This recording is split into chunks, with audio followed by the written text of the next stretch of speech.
재벌 저격수 김상조 공정위원장이 취임 2년째로 접어들면서 강도 높은 재벌 개혁을 예고하고 있습니다. 재벌 그룹들의 일감 몰아주기 제재도 속도를 낼 예정인데요. 이런 움직임이 미래에셋그룹에 어떤 변화를 몰고 올지 짚어보겠습니다. 자, 먼저 공정경제 아이콘으로 불리는 김상조 공정거래위원장이 취임 1년을 맞았어요. 네, 그렇습니다. 그 취임 후 재벌 개혁에서 가장 눈에 띄는 성과가 재벌 기업들의 그 순환 출자 해소라는 평가입니다.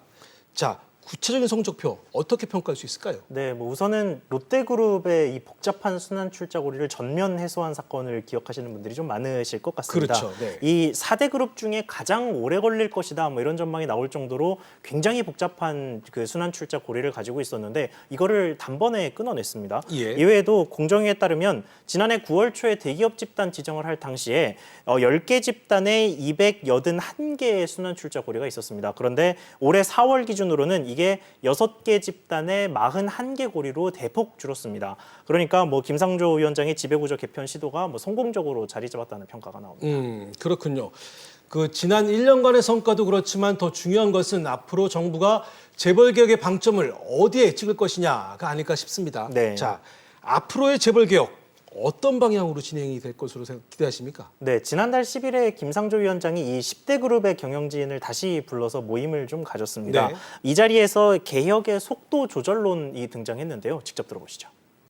중간의 속도와 강도를 유지하면서 3년, 5년 동안 흔들림 없이 일관되게 나아가겠습니다. 저는 이것이 예측 가능하고 지속 가능한 개혁의 길이며 개혁의 성공을 이끌 수 있는 유일한 길이라고 생각합니다. 네, 조금 더 구체적으로는 이제까지 순환 출자 고리 해소나 지주사 전환 등 지배구조 개선에 좀 힘을 실었다면 앞으로는 일감 몰아주기 등 지배력과 연관된 사익 편취 문제 등의 공정위의 역량이 집중될 것으로 보입니다. 자, 이런 가운데 금융당국도 팔을 걷어붙이고 나섰습니다. 그 금융그룹에 대한 통합 감독에 착수한 건데 여기에는 그 미래에셋그룹도 주요 관리 대상에 포함됐죠? 네, 금융당국은 최근 금융그룹 통합 감독 방안을 발표하고 네. 다음 달부터 적용 시행하기로 했습니다. 이 금융그룹 통합 감독은 문재인 정부의 100대 국정과제 중 하나이기도 하죠. 예. 이 금융그룹의 위험을 분산시키고 계열사를 통한 일감 몰아주기나 자금 조달 등을 감시한다는 취지입니다. 이 그룹 내 금융자산 5조 원 이상이거나 금융자산 비중이 40% 이상인 그룹이 검사 대상인데 삼성과 미래에셋 등 총 7개 금융그룹이 시범 적용 대상으로 선정이 됐습니다. 예. 이 최종국 금융위원장은 최근까지도 금융그룹의 지배구조 개선 등 통합 감독의 필요성을 적극적으로 역설해 왔는데요. 함께 들어보시죠. 지난번 간부회의에서 제가 금융회사의 계열사 소유, 주식 소유 문제에 대해서 당해 회사가 단계적이고 또 자발적인 개선 조치를 강구할 필요가 있다는 점을 강조했습니다. 기본적으로 금융회사 지배구조 개선에 대한 사회적 요구가 있고 네, 특히나 미래에셋에 대한 칼날이 매서울 것이라는 관측이 나오는 게요. 지난해 국회 종합감사에서 최 위원장이 미래에셋 대회 지배구조 논란에 대해서 편법적인 방법으로 논란을 피해가는 것은 바람직하지 않다며 이 금융그룹 통합 감독으로 비금융지주 회사를 감시할 수 있다고 발언한 바가 있거든요. 네. 이런 연장선 상에서 이 금융당국은 미래에셋의 리스크로 꼽히는 그룹 간 교차 출자와 부회계정 투자, 차입금을 활용한 자본 확충 등을 집중적으로 살피겠다는 방침입니다. 그렇군요. 금융당국이 이렇게 강경한 태도로 엄격한 잣대를 들이대는 배경에는 그 지난해 화제를 모았던 미래에셋과 네이버 간의 그 자사주 막교환도 영향을 미친 게 아닌가 싶어요. 네, 그렇습니다. 이 미래에셋 금융그룹은 지난해 6월 이 네이버와 각자 보유한 자사주 5천억 원을 맞교환을 했습니다. 예. 이런 방식을 흔히 교차 출자라고 부르는데요. 이런 식으로 투자를 하게 되면 교환한 주식의 처분을 일정 조건 혹은 일정 기간 동안 막는 등의 주식 활용을 제한하는 특약이 들어가게 됩니다. 그러니까 예. 쉽게 말하면 아무리 급해도 자본으로 잡혀 있는 이 주식을 마음대로 활용할 수는 없다는 얘기거든요. 이런 점 때문에 금융당국은 실제 쓸 수 없는 돈이 자본으로 잡혀 있다고 보고 이를 자본 규제에 반영하고 포함해야 된다고 지적하고 있습니다. 그렇군요. 금융당국이 이렇게 본격적인 통합 감독을 선언하면서 미래에셋도 적극적인 대응에 나서고 있죠. 네, 앞서 말씀드렸지만 이 미래에셋 그룹이 미래에셋 대우를 대표 회사로 정하고 그룹의 위험 관리팀을 신설했습니다. 예. 통합 감독 대상 기업들 중에는 유일하게 전담팀을 꾸린 건데요. 이 금융당국이 주시하고 있는 사항들에 대해서도 조목조목 반박을 했습니다. 우선 그룹 간 교차 출자 부분에 대해서는 투자 목적으로 자산을 분류해서 위험값을 적용한 것이라고 해명을 했고 예. 차입 자금으로 자본을 확충했다는 의혹에 대해서도 유상 증사 당시에 영구채 발행을 고려하기는 했지만 실제로 실행하지는 않았고 이 특수 목적 법인을 세우고 이 회사를 통해서 해외 자회사를 인수하는 방식의 부회 계정 투자도 계획이 없다고 밝혔습니다. 하지만 이 미래에셋 측의 이 같은 주장을 당국이 어떻게 받아들일지는 지켜봐야 할 대목으로 보입니다. 자, 그렇군요. 금융그룹 통합감독 대상 중 하나인 그 삼성 이야기도 빼놓을 수 없겠습니다. 그 정부가 삼성생명을 정조준하면서 그 지배구조 개선을 압박하고 있는데, 자, 최근 삼성생명이 삼성전자 지분을 팔면서 화제가 됐죠. 네, 그렇습니다. 뭐 사실 이거는 정확히 얘기하면 뭐 금융당국이나 공정위에서 이야기하고 있는 뭐 순환출자 고리 해소 같은 뭐 지배구조 개편의 작업은 아직 아니고요. 네.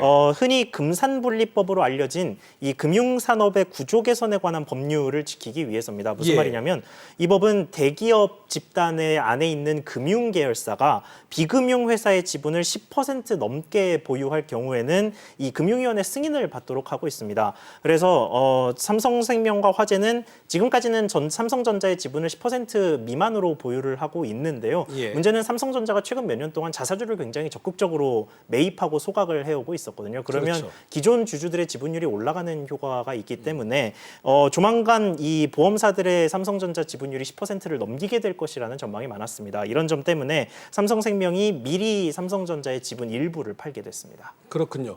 그런데 앞으로 다른 법 개정도 지금 예고돼 있죠. 네, 그렇습니다. 이 흔히 3% 룰이라고 하는 법인데요. 네. 이거는 또 보험업법 이야기입니다. 현행 보험업법은 보험사가 자기 회사 총 자산의 3%까지만 같은 그룹의 계열사 지분을 보유하도록 하고 있습니다. 그러니까 예. 고객 보험금 받아서 그룹의 주가 올리는데 쓰지 말아라 뭐 이런 취지의 법안인데요. 그런데 이 3%를 측정하는 방식이 좀 이제까지 다소 이상했습니다. 예를 들면 삼성생명은 삼성전자의 지분을 많이 가지고 있죠. 그래서 삼성전자의 주가가 오르게 되면 삼성생명의 총 자산도 오릅니다. 그런데 이 3% 그러니까 분자를 측정할 때에는 삼성생명이 삼성전자 주식을 취득한 시점의 취득가로 고정이 되어 있습니다. 예. 이 삼성생명이 삼성전자 주식을 산 게 한 30년 정도 전인데 분모인 총자산은 뭐 시가를 반영해서 계속해서 늘어나는데 분자인 이 3%는 30년 전 가격으로 고정이 돼 있다 보니까 이 퍼센트는 계속 줄어들 수밖에 없는 구조였던 거죠. 그렇겠네요. 그런데 예. 이 보험업법의 개정안은 바로 이 분자 부분을 취득가에서 시가로 바꾸는 내용을 담고 있습니다. 그렇게 되면 이 개정안이 통과가 된다면 삼성생명은 당장 전자지분 20조 원 가량을 시장에 내다 팔아야 할 것으로 보입니다. 자, 삼성생명도 발등에 불입니다. 자, 다시 미래에셋 이야기로 돌아가 보죠. 자, 미래에셋의 경우 다음 달부터 금융그룹 통합관리가 본격화되면 당장 비계열사의 일감 몰아주기가 문제가 됩니다. 자, 현재 금감원이 고발로 그 공정위가 조사 중인 것으로 알고 있는데 구체적으로 어떤 의혹 받고 있는 겁니까? 네, 금융감독원은 지난해 말에 이 미래에셋 그룹 계열사 간의 내부 거래에서 공정거래법 위반 소지가 있다면서 공정위에 조사를 의뢰한 바 있습니다. 예. 앞서 잠깐 언급이 됐지만 이 박 회장 일가가 대부분의 지분을 가진 미래에셋 컨설팅이 그 중심에 있는데요. 이 미래에셋 컨설팅은 그동안 미래에셋 각 계열사가 조성한 부동산 펀드로 투자자들의 돈을 모아서 개발한 포시즌즈 호텔 서울과 또 골프장인 블루마운틴 컨트리 클럽 등을 임대해서 관리해 왔습니다.